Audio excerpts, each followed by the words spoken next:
7월 31일 토요일 새벽 만나 예배입니다. 하나님께서 오늘 우리에게 주시는 말씀은 사도행전 12장 1절에서 12절까지의 말씀입니다. 사도행전 12장 1절에서 12절까지의 말씀을 봉독하도록 하겠습니다. 그때 헤롯 왕이 손을 들어 교회 중에서 몇 사람을 해하려 하여 요한의 형제 야고보를 칼로 죽이니 유대인들이 이 일을 기뻐하는 것을 보고 베드로도 잡으려 할세. 때는 무교절 기간이라. 잡음에 옥에 가두어 군인 내식인 네페에게 맡겨 지키고 6월절 후에 백성 앞에 끌어내고자 하더라. 이에 베드로는 옥에 갇혔고 교회는 그를 위하여 간절히 하나님께 기도하더라. 헤롯이 잡아내려고 하는 그 전날 밤에 베드로가 두 군인 틈에서 두 쇠사슬에 매어 누워 자는데 파수꾼들이 문 밖에서 옥을 지키더니 호련히 주의 사자가 나타나매 옥중에 광채가 빛나며 또 베드로의 옆구리를 쳐 깨워 이르되 급히 일어나라 하니 쇠사슬이 그 손에서 벗어지더라. 천사가 이르되 띠를 띠고 신을 신으라 하거늘 베드로가 그대로 하니 천사가 또 이르되 겉옷을 입고 따라오라 한대 베드로가 나와서 따라갈새 천사가 하는 것이 생시인 줄 알지 못하고 환상을 보는가 하니라. 이에 첫째와 둘째 파수를 지나 시내로 통한 쇠문에 이르니 문이 저절로 열리는지라. 나와서 한 거리를 지나매 천사가 곧 떠나더라. 이에 베드로가 정신이 들어 이르되 내가 이제야 참으로 주께서 그의 천사를 보내어 나를 헤롯의 손과 유대 백성의 모든 기대에서 벗어나게 하신 줄 알겠노라 하여 깨닫고 마가라 하는 요한의 어머니 마리아의 집에 가니 여러 사람이 거기에 모여 기도하고 있더라. 아멘. 사랑하는 우리 성도님 여러분, 우리 성도님들은 기도의 능력을 믿으십니까? 기도의 능력을 믿으시죠? 기도의 능력을 믿지 않고서는 아마 기도할 수 없을 것입니다. 근데 이 기도의 능력이 있냐라는 말은 이 기도 자체의 능력이 있냐라는 어떤 객관적인 사실에 대해 질문하는 게 아니고 우리 성도님들이 바로 그 기도의 능력이 있음을, 내가 지금 하는 그 기도에 능력이 있다는 사실을 믿으시냐라는 질문입니다. 오늘 이야기는요, 오늘 저희가 읽은 이 이야기는 저 개인적으로는 상당히 감동적인 이야기였습니다. 교회가 지금 사실 절체절명의 위기에 빠져 있잖아요. 지금 오늘 이 말씀의 이 초대교회는 지금 위기에 빠져 있습니다. 그런데 그 위기에 빠져 있었을 때 초대교회 성도들이 어떻게 했습니까? 바로 기도했습니다. 그들이 기도했다는 사실. 그리고 하나님께서 그 기도를 통해, 성도들의 기도를 통해 어떻게 교회를 구원하시고 어떻게 교회를 이끌어 가시는지를 오늘 말씀은 우리에게 잘 보여주고 있습니다. 스데반 집사님의 순교 이후에 초대교회는 계속해서 이제 핍박을 받게 되죠. 유대교 사람들에게는 이 초대교회 성도들은, 초대교회 이 사람들은 유대교 내에서 없어져야 될 이단과 같은 존재로 여겨졌을 것입니다. 이때 당시 분봉왕이었던 헤롯 아그리파, 예수님이 태어나던 당시 그 헤롯의 손자입니다.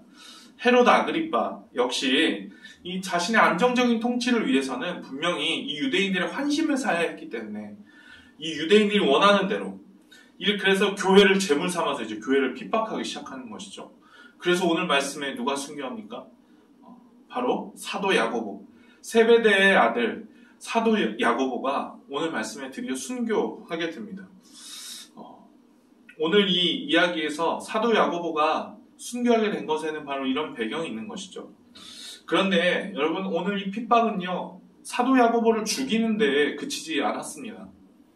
이 예수님의 수제자였던, 그때 당시 사도들 중에 머리라고 여겨졌던, 으뜸이라고 여겨졌던 바로 사도 베드로, 이 베드로 역시 옥에 갇히게 된 것입니다.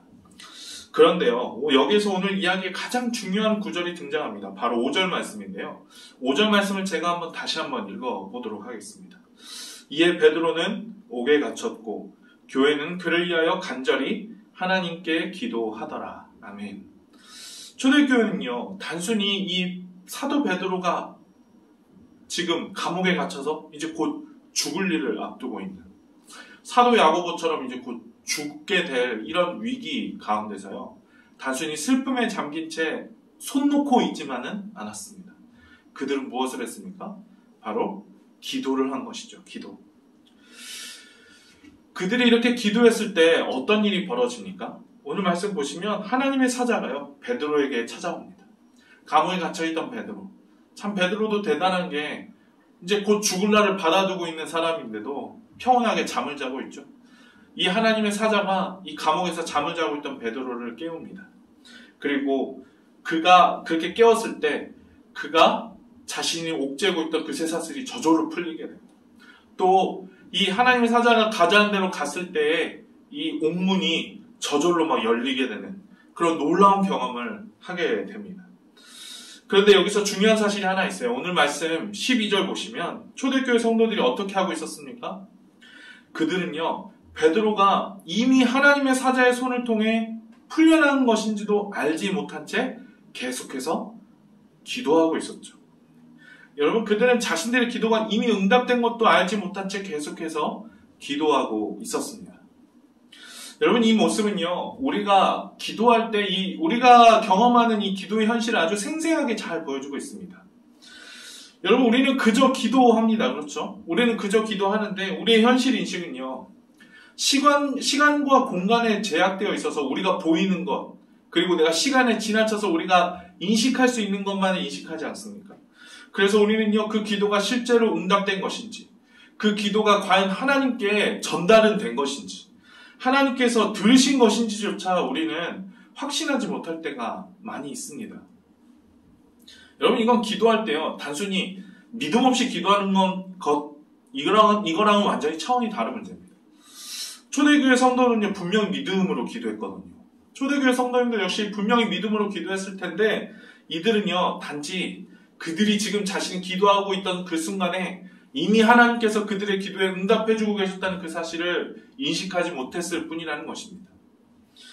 여러분, 이런 경우가요, 이 성경에 또 나와요. 그 한 예로 구약 성경의 다니엘서를 보면 이런 똑같은 예가, 이런 비슷한 예가 여기에 등장하는 것을 보게 됩니다. 다니엘서 9장을 보시면요, 이 다니엘이 자신과 자기 민족의, 유대 민족의 죄를 하나님께 고백하며 금식하고 회개하는 그 기도의 그 절절한 기도가 나오거든요. 제가 예전에 신대원 성경시험 준비할 때 이 구절을 읽으면서 참 많이 울면서 마음의 감동을 받고 막 울면서 공부했던 그런 기억이 나는데요. 이 다니엘서 이 절절한 기도, 여러분, 그런데 이 회개 기도를 다니엘이 드리자 그날 저녁에 그 전에 환상에서 보았던 천사 가브리엘이 다니엘에게 나타납니다. 그래서 이 가브리엘이 다니엘에게 나타나서 이렇게 말씀해요. 다니엘서 9장 22절, 23절 말씀입니다. 제가 읽어드릴게요. 다니엘아, 내가 이제 내게 지혜와 총명을 주려고 왔느니라. 곧 내가 기도를 시작할 즈음에 명령이 내렸으므로 이제 내게 알리러 왔느니라. 너는 크게 은총을 입은 자라. 그런즉 너는 이 일을 생각하고 그 환상을 깨달을지니라. 아멘. 이미 명령을 내렸대요. 네가 기도를 시작할 즈음에 이미 명령이 내렸다고 지금 말씀하고 있습니다. 이거 얼마나 놀라운 말씀인지 몰라요. 이거 얼마나 놀라운 말씀이고 은혜로운 말씀입니까? 사랑하는 우리 성도님 여러분, 이 말씀을 믿으시기 바랍니다. 다니엘이 기도를 시작할 때 이미 하나님께서 그 기도에 들으시고 응답하셨다는 사실입니다. 여러분, 생각해보면 이 말이 맞습니다. 왜 어떻게 맞느냐? 한번 생각해 보십시오. 하나님께서 우리가 기도하기를 원하신다 이렇게 말하잖아요. 그런데 하나님께서 우리가 기도하기를 원하신다고 할 때 하나님께서 우리가 설마 무엇을 필요로 하고 내가 지금 어떤 상황 가운데 처해 있는지를 몰라서 기도하라고 하시는 걸까요? 그렇지 않을 것입니다. 하나님 이미 다 알고 계세요. 그럼에도 불구하고 우리가 기도하기를 원하신다는 사실입니다. 하나님은요, 왜 그렇게 하실까요? 하나님은요, 진심을 다해 하나님께 순종하고 자신을 의지하는 그 자녀를 찾으시는 것입니다. 자신을 그 의지하는 자녀. 여러분, 그렇기 때문에요, 하나님의 응답은 그분의 그 넘치는 사랑을 통해서 이미 그 하나님의 응답은 우리를 향해 준비되어 있다는 사실을 우리는 알 수 있습니다. 여기서 말이죠. 하나님의 응답은 이미 준비되어 있어요. 우리가 기도하면 하나님께서 분명히 그 주실 응답을 이미 준비해주고 계신다는 사실입니다.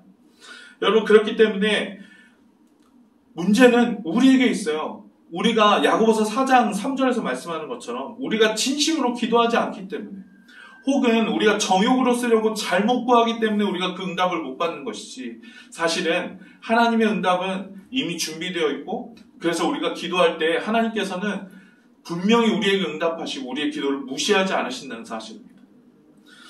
많은 성도님들이 저와 같은 목회자들에게 기도를 부탁하십니다. 저도 이제 아주 많이는 아니지만 조금 짬밥이 되다 보니 우리의 성도님들이 기도 부탁을 하실 때마다 이 성도님이 자신도 기도를 하시면서 나에게 부탁을 하시는지, 혹은 자신이 기도도 하지 않는데 그냥 목회자한테 기도 부탁을 하시는지, 이게 어느 정도 감이 오더라고요. 사랑하는 우리 성도님들, 목회자들의 기도 부탁하시는 건 좋습니다. 그런데 우리 성도님도 기도하셔야 돼요. 그리고 담임 목사님 항상 하시는 말씀이죠. 우리 성도님들 역시 기도하셔야 합니다. 여러분, 기도하지 않는 것은 하나님께서 주시는 그 능력 있는 엄청난 무기를요, 창고에 놓아두고 창고에 이렇게 썩혀두고 있는 것과 똑같은 것이라 할 수 있어요. 예수님의 동생 야고보는 이 야고보서에서 그렇게 말씀했습니다. 야고보서 5장 16절 말씀이에요.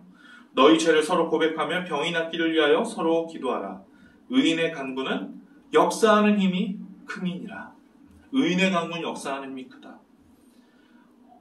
하나님 앞에 누가 의인이겠습니까?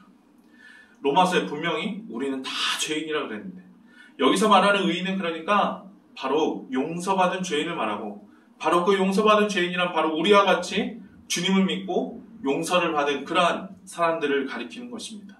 즉, 우리의 기도하는 그 기도가 능력이 크다라고 지금 말씀하고 있는 것이죠. 사랑하는 우리 성도님 여러분, 내가 하는 기도에 능력이 있음을 믿으시기 바랍니다. 목회자들에게 보통 기도 부탁하시잖아요. 그 왜 기도 부탁하시겠습니까? 목회자가 하는 기도에 능력이 있다는 그 믿음이 있으시기 때문에 그렇게 부탁하시는 거 아니겠어요? 여러분, 그런데 목회자의 기도에 능력이 있다고 한다면 그게 목회자 자신의 능력이겠습니까? 생각해 보십시오. 목회자의 기도에 능력이 있다는 것은 그 기도를 들어주시는 하나님께 능력이 있다는 말 아니겠습니까? 그렇다면 그 능력 있는 하나님께 기도하는 우리 성도님들의 기도 역시 능력이 있다라고 말할 수 있는 것이죠. 하나님께서 분명히 그 기도에 능력을 주시고 응답하시기 때문에, 그 원하는 것을 들어주시고 그 기도에 귀를 기울이시기 때문에 그 기도는 능력이 있다 말할 수 있는 것입니다. 여러분, 이 사실을 믿으시고 하나님께 기도하시는 우리 모든 성도님 다 되시기 축복합니다. 여러분, 나의 당면한 문제, 나의 필요한 문제들, 여러분 그런 것들 위해서 당연히 기도하셔야 됩니다. 근데 그런 것뿐만 아니고 이제 더 나아가 내 주위에 고통받고 연약한 우리 형제 자매들을 위한 기도, 그리고 지금 문제가 많고 여전히 갈등과 반목이 많은 이 사회를 위한 기도, 여러분 이 사회를 위한 기도, 이 나라를 위한 기도로 더 계속해서 확장돼서 나아가야 될 줄 믿습니다. 사랑하는 우리 모든 성도님들이 이 기도의 능력을 온전히 사용하시고, 그래서 기도로 승리하시는, 그 기도의 능력을 온전히 의지하고 그 기도의 능력을 온전히 누리시며 사용하시는 귀한 우리 모든 성도님들 다 되시기를 주님의 이름으로 축복합니다. 기도하겠습니다. 하나님 아버지, 감사합니다. 주님, 우리들 가운데 은혜 주셔서 주님이 기도의 능력이 있음을 우리로 하여금 다시 한번 이 사도행전 말씀을 통해 깨닫게 하시니 참 감사합니다. 주님, 우리에게 이 기도의 능력을 주신 것을 썩히지 않게 도와주시고, 주님, 우리가 그 기도의 능력을 사용하여 현실을 이겨내며 나를 옥죄고 있는 우리의 모든 둘러싸고 있는 상황들을 넉넉히 이기고도 남음이 있도록 하나님께서 지혜와 은혜를 더하여 주시옵소서. 주님, 우리가 기도의 능력을 온전히 사용하고 그 기도의 능력을 따라 행할 수 있는 저희를 될 수 있도록 인도하여 주시옵소서. 아버지 하나님께 감사드리며 예수님의 이름으로 기도합니다. 아멘. 우리 주님께서 가르쳐 주신 기도로 예배를 마치겠습니다. 하늘에 계신 우리 아버지, 아버지의 이름을 거룩하게 하시며 아버지의 나라가 오게 하시며 아버지의 뜻이 하늘에서와 같이 땅에서도 이루어지게 하소서. 오늘 우리에게 일용할 양식을 주시고 우리가 우리에게 잘못한 사람을 용서하여 준 것 같이 우리 죄를 용서하여 주시고 우리를 시험에 빠지지 않게 하시고 악에서 구하소서. 나라와 권능과 영광이 영원히 아버지의 것입니다. 아멘. 사랑하는 우리 성도님 여러분, 이 시간 기도하실 때 지금 제가 여기서 설교하고 있는 이곳은 우리 새가족 교육실입니다. 이 코로나로 인해서 참 새가족분들을 만나 뵙기 참 힘든 상황이 되었는데 우리에게 그래도 보내주신 새가족들이 있거든요. 우리 그 새가족분들이 교회에서 잘 정착하고 믿음에 잘 뿌리내려서 그렇게 함께 믿음 생활을 해나갈 수 있는 그런 은혜가 있을 수 있도록 여러분 또한 중보해 주시기 바랍니다. 여러분의 기도의 능력이 분명히 있습니다. 그 사실을 믿고 우리가 오늘 하루도 기도로 승리하는 우리 사랑하는 모든 성도님들 다 되시기 축복합니다. 같이 기도하겠습니다. 아버지 하나님 감사합니다. 주님 우리 가운데 기도의 능력을 허락하여 주시니 감사합니다. 주님 우리가 그 기도의 능력을 온전히 사용하고 그 기도의 능력을 따라 우리가 현실을 이겨내며 끝까지 싸워 승리할 수 있는 우리 모든 성도님들 다 되게 도와 주시옵소서. 주님 감사합니다.